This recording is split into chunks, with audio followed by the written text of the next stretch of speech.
Presenting the classics of Sam P. Chaladurai. Sam P. Chaladurai அவர்களின் போதனை களஞ்சியத்திலிருந்து.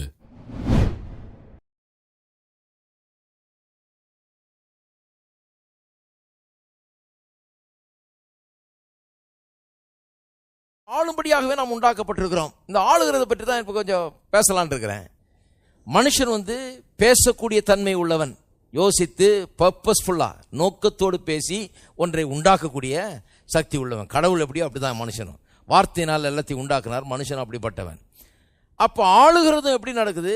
வார்த்தையின் மூலமாக தான் நடக்கிறது. கர்த்தர் நமக்கு இந்த பேசும் தன்மையை ஏன் கொடுத்திருக்கிறாரு? வாயில வந்தபடியெல்லாம் பேசுறதுக்கு அல்ல, நாம் நினைச்சதெல்லாம் பேசுறதுக்கு அல்ல, பட்டதெல்லாம் பேசுறதுக்கு அல்ல, வந்ததெல்லாம் பேசுறதுக்கு அல்ல. நல்லா கவனிங்க. அப்படி பேசினா போச்சு. இந்த வாய் நிர்வாகிக்கக்கூடிய ஒரு வாய். அட்மினிஸ்ட்ரேட்டிவ்லி தான் பேசணும். நம்ம நிர்வாகம் பண்ணும்படியா தான் பேசணும். ஒன்றை நடப்பிக்க முடியும். என்ன நடப்பிக்க விரும்புகிறோம் அதுதான் பேசணும்.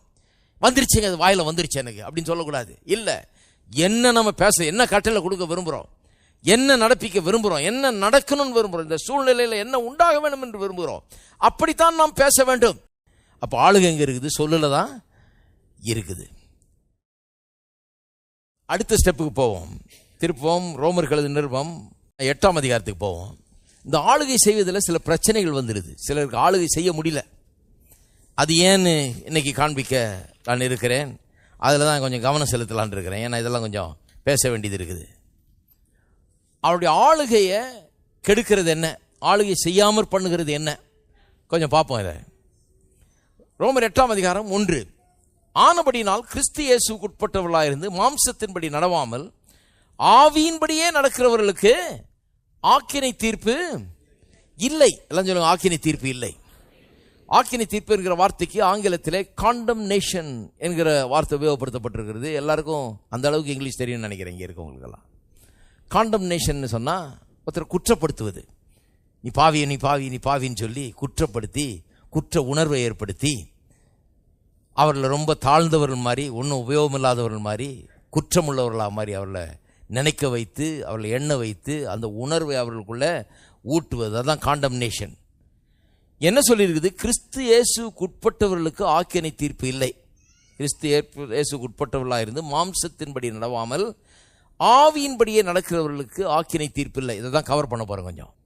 கிறிஸ்து இயேசுவுக்கு உட்பட்டு அப்படின்னு முதல்ல சொல்லிட்டு, அப்புறம் மாம்சத்தின்படி நடவாமல் ஆவியின்படியே நடக்கிறவர்களுக்கு அப்படின்னு சொல்லியிருக்குது. இந்த காரியங்களை கவனிக்க போகிறோம். ஆக்கினை தீர்ப்பு, காண்டம்னேஷன் என்கிறது நீதிக்கு ஆப்போசிட். நீதி என்ன? தேவன் முன்பாக நிற்கக்கூடிய தகுதி. தேவன் முன்பாக எந்தவித குற்ற உணர்வோ தாழ்வு மனப்பான்மையோ ஆக்கினை தீர்ப்பின் உணர்வோ இல்லாமல் தைரியமாக நிற்கக்கூடிய திராணியை தான் என்னன்றோம் நீதின்னு சொல்கிறோம். அப்போ ரோமர் 5ஆம் அதிகாரத்தையும் அப்படியே வச்சுக்கோங்க. போய் வருவோம் திரும்ப திரும்ப. 16ஆம் வசனத்தில் பாருங்க. மேலும் ஒருவன் பாவம் செய்ததினால் உண்டான தீர்ப்பு, அதாவது ஒரு மனுஷனுடைய பாவத்தினால என்ன ஆச்சுன்னு பாருங்க. தேவன் அருளும் ஈவுக்கு ஒப்பானதல்ல. அதாவது அவன் பாவம் செஞ்சதுனால வந்த விளைவு தேவன் அருளும் ஈவாகிய அந்த நீதியின் ஈவுக்கு ஒப்பானதல்ல. அந்த தீர்ப்பு ஒரே குற்றத்தின் நிமித்தம் ஆக்கினைக்கு ஏதுவாய் இருந்தது. அதே வேர்ட் காண்டம்னேஷன். அதாவது ஆதாம் பாவம் செஞ்ச போது எல்லாரையும் அது ஆக்கினைக்குள்ளாக தீர்த்தது. எல்லாரையும் காண்டம்னேஷனுக்குள்ள கொண்டு வந்து விட்டுருச்சு. It contempt everyone. It brought condemnation upon everyone. எல்லாரும் அந்த ஆதாமுடைய ஒரு மனுஷனுடைய குற்றத்தினால எல்லாரும் கண்டம் பண்ணப்பட்டார்கள் என்று சொல்லலாம். ஆக்கினை தீர்ப்பு உண்டானது எல்லாருக்கும். அடுத்தது பாருங்க, கிருபை வரமும் அநேக குற்றங்களை நீக்கி. கிருபை வரம்னா the gift of God. தேவனுடைய கிருபை நமக்கு கொடுத்திருக்கிற இந்த நீதியின் ஈவு அநேக குற்றங்களை நீக்கி நீதி விளங்கும் தீர்ப்புக்கு ஏதுவாக இருக்கிறது. அது ஆக்கினை தீர்ப்பை உண்டாக்குச்சு, காண்டம்னேஷனை உண்டாக்குச்சு. இயேசு பண்ணது நீதியை உண்டாக்கி இருக்கிறது சொல்றாரு. பாவம் ஆக்கினை தீர்ப்பை உண்டாக்குனது, ஆதாமின் பாவம். இயேசுடைய நீதி எல்லாருக்கும் நீதியை உண்டாக்கி இருக்குது. அப்போ ஆக்கினை தீர்ப்பு, காண்டம்னேஷன், ரைச்சஸ்னஸ், ரெண்டுத்தையும் எதிராக வைக்கிறார். அவனுடைய பாவம், ஆதாமுடைய பாவம் காண்டம்னேஷன் உண்டாக்குச்சு. இயேசு நீதியை உண்டாக்கி இருக்கிறாரு.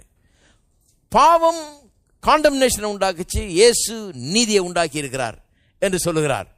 இந்த நீதியை கொண்டுதான் ஆளுவார்கள் என்று சொல்லுகிறார். அப்ப பாருங்க, ஆளுகை எப்படி நடக்கிறது என்பதை கொஞ்சம் யோசித்து பார்க்க வேண்டும். நீதியை கொண்டுதான் ஆளணும். காண்டம்னேஷன் இருந்ததுன்னா ஆளுகிறது கஷ்டமாகி விடுகிறது. இல்லை, கவனிப்போம். இப்போ அதான் அங்கே சொல்ல வர்றேன் நான். காண்டம்னேஷனை உள்ள வளர்த்துக்கிட்டோம்னா, நான் ஒன்றும் இல்லை, நான் என்ன பாவி, நான் ஒரு தூசி, நான் ஒரு குப்பை, என்கிட்ட என்ன இருக்குது, நான் ஒன்றுமே கிடையாதுங்க கடவுளுடைய பார்வையில் அப்படின்னு சொல்கிறது பாருங்க. அது ஆளுகிற தன்மையை கெடுத்து விடுகிறது, ஆள முடியாமற் பண்ணி விடுகிறது, வெற்றி பெற முடியாமற் பண்ணி விடுகிறது, ஜெயத்தில் வாழ முடியாமற் பண்ணி விடுகிறது. த கீ டு விக்டரி, வெற்றி பெறுவதற்கு திறவுகோல் என்னன்னா நீதி, நீதியின் உணர்வு.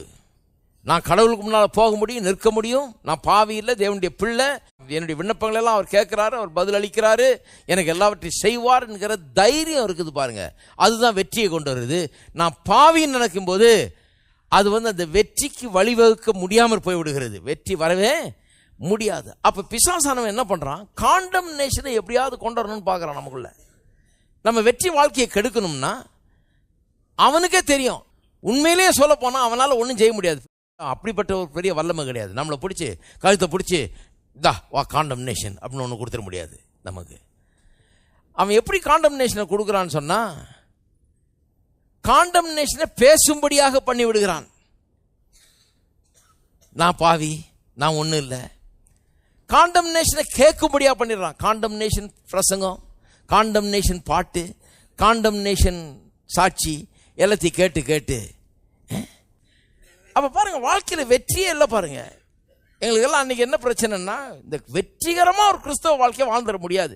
அது எப்படி பாவத்தெல்லாம் மேற்கொண்டு வெற்றிகரமா எப்படி வாழ்ந்துட முடியும்? அதெல்லாம் முடியாது. எவன் வாழ்ந்தான், அவர் வாழ்ந்தாரா இவர் வாழ்ந்தாரா, யாருமே வாழ்றது இல்லை. அதுக்கு வேற எல்லாம் சொல்லிடுவாங்க, எல்லாரும் மாம்ச பலவீனம் பிரதர் அப்படின்றாங்க. அப்புறம் எல்லாரும் பாவி. நான் நினச்சிக்கிட்டேன் மொத்தமே ஒரு 1,44,000 பேர் தான் போவாங்க போல இருக்கு பரலோகத்துக்குன்னு. எல்லாம் தூசி தட்டி எடுத்தாலும் அவ்வளோதான் தேரும் போல இருக்குன்னு. இதெல்லாம் எனக்கு அந்த காலத்தில் விளங்கவே செய்யாது பாருங்க. ஆனால் நிறைய கேள்விகள் இருந்தது, என்னடா இது இப்படி இருக்குது அப்படின்னு சொல்லி. நமக்கெல்லாம் என்னைக்கு தான் தகுதி வருமோ, நம்மெல்லாம் என்னைக்கு தான் கம்யூனியன் எடுக்கலாமோ, நம்மெல்லாம் என்னைக்கு தான் இதில் பங்கு பெறலாம், நம்மெல்லாம் என்னைக்கு தகுதி உள்ளவரெல்லாம் மாறுவோம் அப்படிங்கிற ஒரு யோசனை தான். காண்டம்னேஷன் தான் இருந்தது ஒழிய நான் நீதிமான்ங்கிற எண்ணம் இல்லாமல் இருந்தது.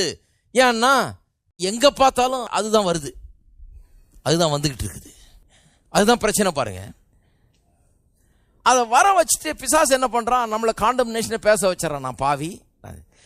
ஒன்று சொல்கிறேன் பாருங்க, நம்ம வாயை மட்டும் பிசாசு கொடுக்கலன்னா, அவன் சொல்கிற எண்ணங்களை நாம் யோசிக்காமல், அவன் சொல்கிற வார்த்தைகளை நாம் பேசாமல் இருந்தால் உலகம் எப்படி இருக்குன்னு தெரியுமா? பிசாசே இல்லாத உலகம் மாதிரி இருக்கும். ஏன்னா அவன் இருக்கலாம், அவனால் ஒன்றும் செய்ய முடியாது.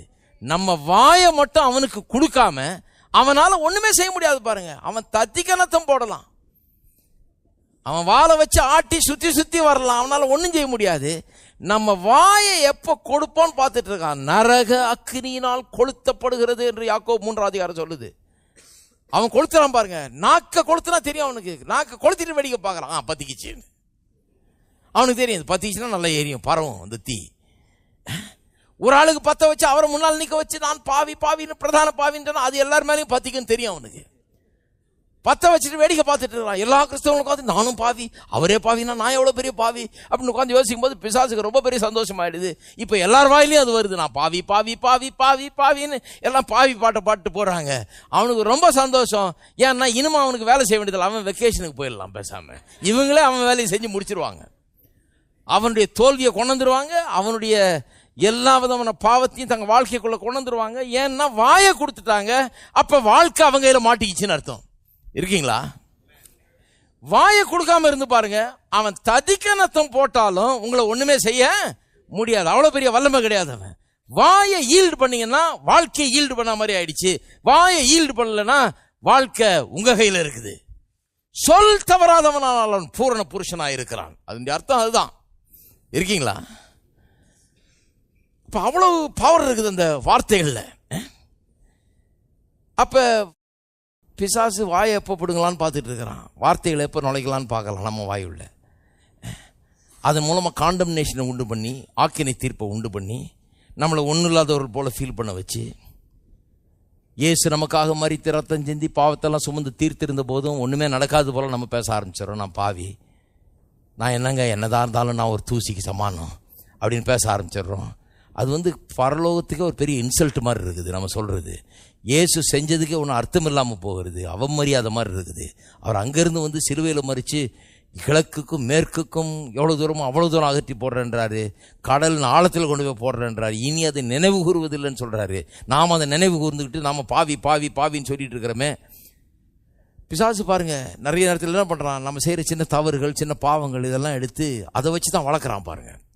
பாவின்னு சொல்லி அதை வளர்த்து விடுகிறான். அது நம்ம ஆண்டு கொள்ள முடியாமல் நம்மை தடுத்து விடுகிறது. கொஞ்சம் யோசித்து பார்க்கணும். இந்த ஆக்கினை தீர்ப்புங்கிறது ரொம்ப ரியல். அந்த ஆக்கினை தீர்ப்பின் உணர்வு இருக்கிற வரைக்கும் ஆள முடியாது, ஆளுகிற தன்மை வராது. பாருங்க, அடுத்த வசனம் வாசிக்கிறேன் பாருங்க. ஆக்கினை தீர்ப்பு இல்லைன்னு சொல்லியிருக்குது. முதலாம் வசனம், கிறிஸ்து இயேசுக்குட்பட்டவர்களாக இருந்து, அது ஒன்று. மாம்சத்தின்படி நடவாமல் ஆவியின்படி நடக்கிறது, 2 இல்லையா? இந்த 2 காரியம் இருந்தா ஆக்கினை தீர்ப்பு இல்லை. எல்லாம் சொல்லுங்க, ஆக்கினை தீர்ப்பு இல்லை. அதாவது நான் என்ன சொல்ல வர்றேன், உங்களுக்கு இனி ஆக்கினை தீர்ப்பு கிடையாது. ஆக்கினை தீர்ப்பு கிடையாது. சும்மா அதை வளர்த்துக்கிட்டு இருக்காதீங்க. சும்மா அதை போட்டு அப்படியே நான் பாவி அதை பேசி பண்ணீங்கன்னா பரலோகத்தையே இன்சல்ட் பண்ற மாதிரி இருக்குது. உங்களுக்காக மரித்து ரத்தம் சிந்தி ஜீவனை விட்டவரை இன்சல்ட் பண்ற மாதிரி இருக்கா. நீ செஞ்சது ஒண்ணுமே கிடையாது, அது எனக்கு ஒண்ணுமே பண்ணலையாக்கும், அதை நான் ஏற்றுக்கொள்ளவே மாட்டேனாக்கும், அதை கொஞ்சம் கூட நான் நம்பலையாக்கும்னு சொல்ற மாதிரி இருக்குது. அதை விட ஒரு பெரிய இன்சல்ட்டு கிடையாது. அவர் ஜீவனே விட்டுருக்கிறாரு, நம்புங்க. அவர் பாவத்தை சுமந்து தீர்த்தார் என்பதை நம்புங்க. அதுதான் அவருக்கு நாம் செலுத்தக்கூடிய மரியாதை. இருக்கீங்களா? அடுத்த வசனம் பாருங்க. கிறிஸ்து இயேசுவினாலே ஜீவனுடைய ஆவியின் பிரமாணம் என்னை பாவம் மரணம் என்பவரின் பிரமாணத்தில் என்று விடுதலை ஆக்கிற்றே. எல்லாம் சொல்லுங்க, விடுதலை ஆக்கிற்றே. விடுதலை ஆக்க போறது இல்லைங்க, விடுதலை ஆக்கிடுச்சா இல்லையா? விடுதலை ஆக்கி விட்டது. முன்ன என்ன பிரமாணத்தில் இருந்தோம்? பாவம் மரணம் என்கிற பிரமாணம். பாவத்தின் சம்பளம் மரணம். இந்த பிரமாணம் தான் வேலை செஞ்சிட்டு இருந்தது. பாவத்தின் மூலமா மரணம் ஆண்டு கொண்டிருந்தது. இப்ப நீதியின் மூலமாக நாம் ஆண்டு கொண்டிருக்கிறோம். இயேசு கிறிஸ்துவினாலே உண்டான ஜீவனுடைய ஆவியின் பிரமாணம்னா அதுதான். இது நம்ம ஆள வைக்கிறது. பாவம் மரணம் இல்ல, நீதி வெற்றி, நீதி வாழ்வு, நீதி ஜெயம் என்கிற பிரமாணம் இது. அதுல இருந்து விடுதலை ஆயிட்டேன். எதுல இருந்து? தோல்வியிலிருந்து விடுதலை ஆகிட்டேன். வாழ்க்கையில வெற்றி இல்லாத நிலை இருந்தது, அதுல இருந்து விடுதலை ஆயிட்டேன். இப்ப வெற்றி என்கிற நிலைக்கு நானு வந்திருக்கிறேன். விடுதலை ஆக்கிட்டேன்னா நடந்து முடிஞ்ச ஒன்று இல்லையா? அடுத்த வசனம் பாருங்க. அது எப்படி எனில், எப்படின்னு சொல்றாரு. இப்ப எப்படி? மாம்சத்தினாலே பலவீனமாயிருந்த நியாயப்பிரமாணம் செய்யக்கூடாததை தேவனே செய்யும்படிக்கு தம்முடைய குமாரனை பாவ மாம்சத்தின் சாயலாகவும் பாவத்தை போக்கும் பலியாகவும் அனுப்பி மாம்சத்திலே பாவத்தை ஆக்கினைக்குள்ளாக தீர்த்தார். எல்லாம் சொல்லுங்க, பாவத்தை போக்கும் பலி, பாவத்தை ஆக்கினைக்குள்ளாக தீர்த்தார். இயேசு கிறிஸ்துவை அனுப்பிச்சு, தம்முடைய குமாரனை மாம்ச ரூபத்தில் அனுப்பிச்சு அவர் என்ன ஆக்கிட்டாராம்? பாவத்தை போக்கும் பலியாக ஆக்கினார். பாவத்தை போக்குற பலின்னா என்ன? பாவம் உங்க மேல இருக்குது, இதை உங்கள்கிட்ட இருந்து நீக்கிறது, அதான் பாவத்தை போக்குகிறது. அப்ப பாவத்தை போக்குகிற பலி வந்தாரா இல்லையா? சிலுவையில போக்குனாரா இல்லையா? பாவத்தை போக்கும் பலி. பாவத்தின் மீது உண்டான ஆக்கினை தீர்ப்பு, அதாவது பாவத்தின் மீது உண்டான தண்டனை, கடவுளுடைய கோபாக்கினை எல்லாத்தையும் அவர் மீது வைத்தார். இயேசு சிலுவையில மரித்தது சாதாரண மரணம் இல்ல, எல்லாருடைய பாவம் அவர் மீது வைக்கப்பட்டது. அந்த பாவம் மட்டும் அல்ல, பாவத்திற்கான தண்டனையும் அவர் மீது வைக்கப்பட்டது. ஒரு பலியை வச்சு கொளுத்துறாங்களே, அதனுடைய அர்த்தம் அதுதான். பலிபீடத்தில் போட்டு கொளுத்துறாங்களே, என்ன? அந்த அக்கினி எரியும் போது என் பாவம் அங்கே எரியுது, என் பாவத்து நிமித்தம் அந்த ஆடு அங்கே கொளுத்தப்படுகிறது, எரியுது. அது அப்படியே சாம்பலுக்கு சாம்பலா ஆகிறது. தேவனுடைய கோபமாகிய அக்கினி, பாவத்தின் மீது கோபம் எது மேல விழுது? அந்த பலியின் மீது விழுது. என் மேல விழ வேண்டியது அது என்ன ஆயிடுச்சு? எனக்கு பதிலா அந்த குற்றமற்ற ஆட்டுக்குட்டி மேல விழுது. இதுதான் அதனுடைய அடையாளம். பழைய ஏற்பாட்டு காலத்தில் அதை பாடம் கற்பிக்கிறதுக்காக தான் அப்படி பண்ணாரு. ஆடு மாடுகளை கொல்றதுனால ஒன்றும் கிடையாது, ஒரு லெசன் மாதிரி எடுக்கிறாரு. அதான். அப்ப பாவத்தை போக்கும் பலி, மெய்யான பலி ஆடு இல்ல, இயேசு கிறிஸ்துவாகிய தேவாட்டுக்குட்டி அவர் தான் பாவத்தை போக்கும் பலி. அவர் போக்கிட்டாரா இல்லையா? போக்கி விட்டார்.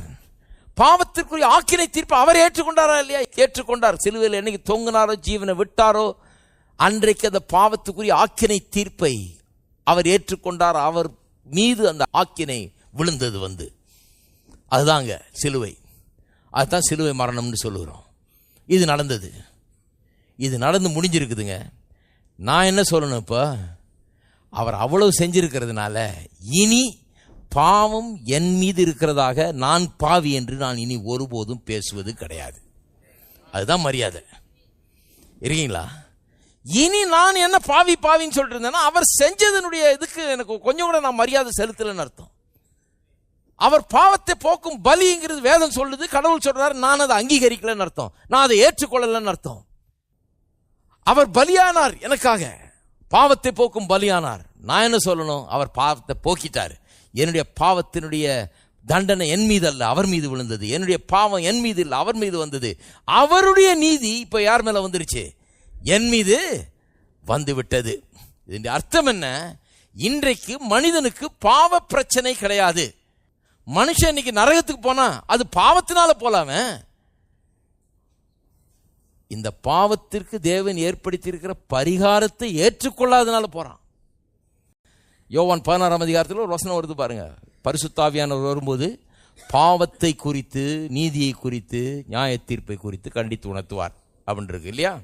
அடுத்த வசனம் இந்த மூணுத்துக்கும் என்னென்ன விளக்கம் சொல்லுது? பாவத்தை குறித்து ஏன் கண்டித்து உணர்த்துவார்? என்னை விசுவாசியாதபடினாலே. அவன் சினிமாவுக்கு போனான்ற பாவத்தினால அல்ல, என்னை விசுவாசியாததுனால. பாவம் ஒரு பிரச்சனையே கிடையாது. அவனுடைய பிரச்சனை என்ன? இவரை விசுவாசியாத தான் அவருடைய பிரச்சனை. ஏன்னா அவனுடைய பாவத்தை தான் அவர் ஏற்றுக்கொண்டாரே. பாவம் எல்லாம் அவர் மேல போயிடுச்சே. இவன் பிறக்கிறதுக்கு முன்னாடியே 2000 வருஷத்துக்கு முன்னால இவன் செய்ய போகிற பாவத்தை எல்லாம் அவர் ஏற்கனவே என்ன பண்ணாரு? ஏற்றுக்கொண்டாரு. ஆகவே இவனுடைய பாவத்தை குறித்து அவர் கண்டித்து உணர்த்துறாருன்னு சொன்னா, எந்த பாவத்தை குறித்து? அவன் செஞ்ச ஒரு தப்பையும் குறித்தா கிடையாது. பாவத்தை குறித்துனா அவரே சொல்றார் விளக்கத்தை. அவன் என்னை விசுவாசியாதபடினாலே பாவத்தை குறித்து கண்டித்து உணர்த்துவேன். அப்ப பாவம் என்ன? பாவங்கிறது இயேசு விசுவாசியாததுதான் பாவம். தேவன் ஏற்படுத்தி இருக்கிறது மீட்பை விசுவாசியாததுதான் பாவம். அதை ஏற்றுக்கொள்ளாததுதான் பாவம். யாருமே பாவத்து நிமித்தமா நரகத்துக்கு போறதில்ல. இயேசுவை விசுவாசியாததுதான் பாவமாய் இருக்கிறது என்று வேதவசனம் திட்டவட்டமாய் நமக்கு போதிக்கிறது. ஒரு மனுஷராவது நரகத்துக்கு போகக்கூடாது என்பதுதான் தேவனுடைய சித்தமாக இருக்கிறது. ஏனென்றால் தேவன் இயேசு கிறிஸ்துவின் மூலமாக இன்றைக்கு பாவிகளை நேசிக்கிறார். அவர் பாவிகளை நேசிக்கும் போது ரட்சிக்கப்பட்ட ஆளுகளை சபையில் வச்சுக்கிட்டு பாவின்னு சொல்றது எவ்வளவு பெரிய தப்புன்னு பாருங்க. அதனால தான் நான் சொல்றது கிடையாது. அவர் பாவிகளை நேசிக்கும் போது 5ஆம் அதிகாரத்தில் ரோமரில் இப்படி சொல்லி இருக்குது, நாம் அக்கிரமக்காரர்களாய் பாவிகளாய் தேவனுக்கு சத்துருக்களாய் இருந்தபோது அவர் நமக்காக தம்முடைய குமாரனை அனுப்பி சிலுவையில் மரிக்க செய்தார். அப்படி இருக்கும்போது இன்றைக்கு பிள்ளைகளாய் இருக்கிற நம்ம அதை விட எவ்வளவு நேசிப்பார். பாவியா இருக்கும் போதே அவ்வளவு செஞ்சாரு, பிள்ளைகளா இருக்கும் போது இன்னும் எவ்வளவு செய்வார். அதுதான் அதனுடைய லாஜிக்கே. 5ஆம் அதிகாரத்தினுடைய ரோமர் 5 கருத்தை தான். பாவியா இருக்கும் போதே வந்து மரிச்சாரு. இப்ப பிள்ளைகள் ஆயிட்டீங்களே, பாவம் செய்யும் போது அவர் மன்னிக்க மாட்டாரா? அவர் உங்களுக்கு கிருபை செய்ய மாட்டாரா? அவருடைய ரத்தம் உங்களை சுத்திகரித்து கழுவாதா? இன்னைக்கு உங்களை கைவிட்டுருவாரா? அவ்வளோ அக்கிரமக்காரர்களா சத்துருவா இருந்த போதே கடவுளுக்கு உங்களை மன்னிச்சு உங்களுக்காக மறித்து நீங்களாம் நல்ல யோகியர்களா இருந்தீங்கன்னா வந்தார். நம்மெல்லாம் ரொம்ப நல்லவர்கள்னு சொன்னா இறங்கி வந்தார். இந்த நல்லவர்களை போய் மீட்டுக் கொள்றேன்னு கிடையாது. அக்கிரமக்காரர்களா பாவிகளா சத்துருக்களா இருந்தோம், அப்பொழுது வந்தார். தகுதியற்றவர்களுக்காக வந்து இவர் வந்து மரித்தார். அப்படியே செய்திருப்பார்னா இப்போ இயேசுடைய ரத்தத்தினால் கழுவப்பட்டு பிள்ளைகளாக இருக்கிறோம், நமக்காக இன்னும் எவ்வளவு செய்வார். அப்ப பாவ பிரச்சனை இன்றைக்கு விசுவாசிகளுக்கு கிடையாது என்று சொல்லுகிறேன். பாவின்னு சொன்னோம்னா நமக்குள்ள ஒரு சீரியஸ் ப்ராப்ளம் இருக்குன்னு அர்த்தம். என்ன ப்ராப்ளம்? கடவுள் செய்த அவ்வளவு பெரிய வேலையை நாம் அங்கீகரிக்க மறுக்கிறோம், நாம் அதை ஏற்றுக்கொள்ள மறுக்கிறோம். அது பெரிய தேவனை நாம் அவமதிக்கும் ஒரு செயலாக இருக்கிறது. அதனால தான் பாவின்னு பேசுறது நிறுத்தணும். அவர் செய்த புண்ணியம் என்னை நீதிமானாக்கி இருக்கிறது, அவருடைய ரத்தம் என்னை கழுவி இருக்கிறது என்பதை தான் பேசணும். அதுதான் நாம் கர்த்தருக்கு செலுத்தக்கூடிய மரியாதை. இருக்கீங்களா? 1 யோவான் 1:5 தேவன் ஒளியாய் இருக்கிறார், அவரில் எவ்வளவேனும் இருள் இல்லை. இது நாங்கள் அவரிடத்தில் கேட்டு உங்களுக்கு அறிவிக்கிற விசேஷமாய் இருக்கிறது. நாம் அவரோடு ஐக்கியப்பட்டவர்கள் என்று சொல்லியும் இருளில் நடக்கிறவர்களாய் இருந்தால் சத்தியத்தின்படி நடவாமல் பொய் சொல்லுகிறவர்களாய் இருப்போம். நல்ல கவனிங்க, விசுவாசிகளுக்கு எழுதுகிறார். அவர் ஒளியில் இருக்கிறது போல நாமும் ஒளியில் நடந்தால் ஒருவர் ஐக்கியப்பட்டிருப்போம். அவருடைய குமாரனாகிய இயேசு கிறிஸ்துவின் ரத்தம் சகல பாவங்களை நீக்கி நம்மை சுத்திகரிக்கும். நல்லா கவனிங்க, ஒளியில் இருக்கிறது போல நாம் ஒளியில் நடந்தால்னு சொல்லப்பட்டிருக்கிறது. ரோமர் 5 என்ன வாஸ்தம்? மாம்சத்தின்படி நடவாமல் ஆவியின்படி நடக்கிறது. ஆவியின்படி நடக்கிறதும் ஒளியில் நடக்கிறதும் சேம். லாங்குவேஜ் தான் வித்தியாசம், சொல்லப்பட்ட விதம் தான் வித்தியாசம் ஒழிய கருத்து ஒன்று. ஆவியில் நடக்கிறதுனா என்ன? ஒளியில் நடக்கிறது. ஒளியில் நடக்கிறதுனா என்ன? ஆவியில் நடக்கிறது. அப்போ ரெண்டும் ஒன்று தான் சொல்லுது. அப்போ ரட்சிக்கப்பட்ட நாம் இப்போ அந்த ஒளியில் நடக்க வேண்டும், இருளில் நடக்கக்கூடாது. ஒளியில் நடந்தால் நாம் ஒருவரோடு ஒரு ஐக்கியத்தில் இருப்போம். அவருடைய குமாரனாக இயேசு கிறிஸ்துவின் ரத்தம் சகல பாவங்களை நீக்கி நம்மை சுத்திகரிக்க. நான் இப்போ சொன்னேன் இல்லையா, பாவம் செய்யும்போது உடனே என்ன ரெக்கக்னைஸ் பண்ணணும், ஐயோ நான் ஒளியில் இருக்க வேண்டியவனாச்சே, ஏன் இருளுக்கு வந்தேன் அப்படின்னு சொல்லி உடனே பாவத்தை அறிக்கை செய்யும்போது நம்ம ஒளிக்குள்ளே திரும்ப வருகிறோம்.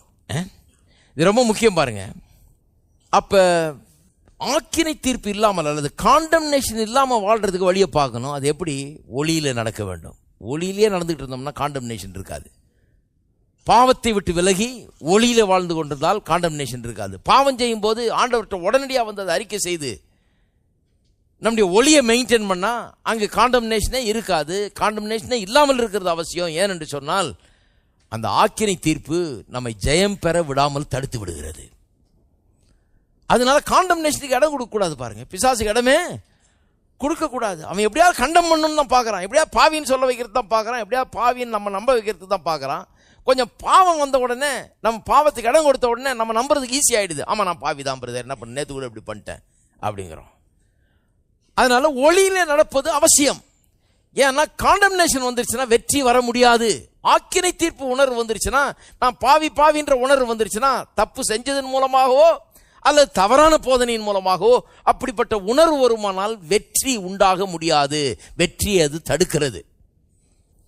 3 பெரிய காரணங்கள் ஏன் வெற்றி உண்டாகாமல் இருக்கிறது. 3 பெரிய காரணங்கள் இருக்குது. அதில் ஒன்றை சொல்லிடுறேன்.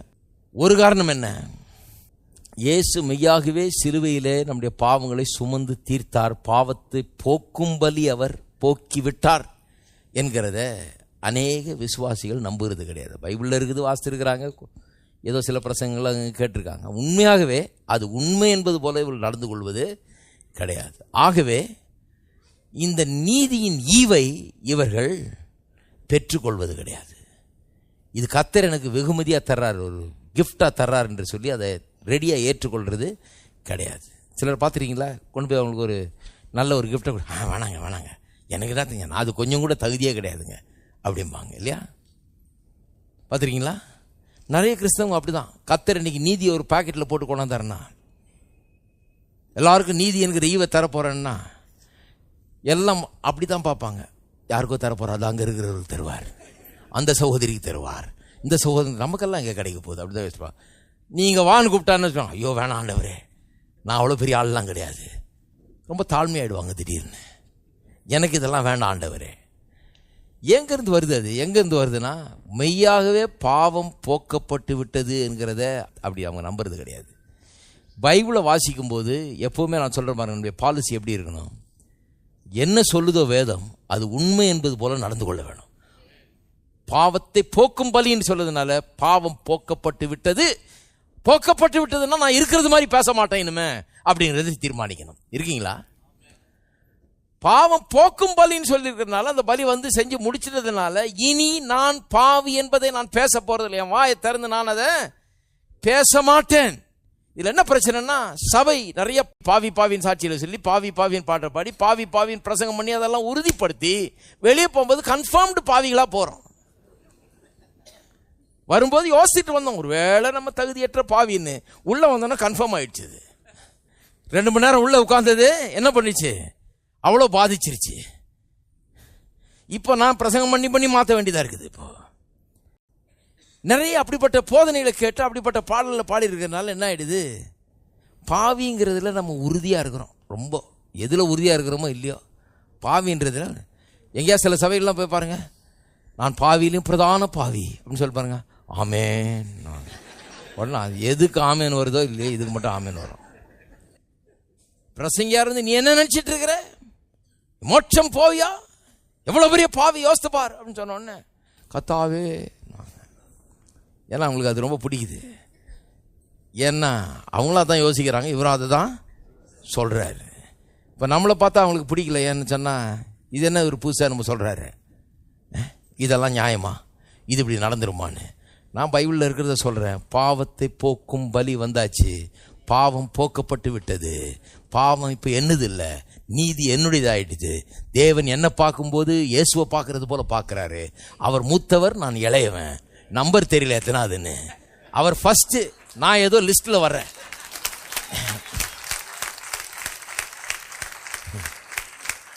நீங்களும் அந்த லிஸ்ட்ல இருக்கிறீங்க. நம்பர் தெரியலன்னா பரவாயில்ல, லிஸ்ட்ல இருக்கிறீங்க. நீங்க தேவனுடைய பிள்ளை. கர்த்தர் நம்ம மறக்கிறது இல்லை பாருங்க. இருக்கீங்களா? எத்தனை பேர் சொன்னீங்க நீ தேவனுடைய பிள்ளைன்னு?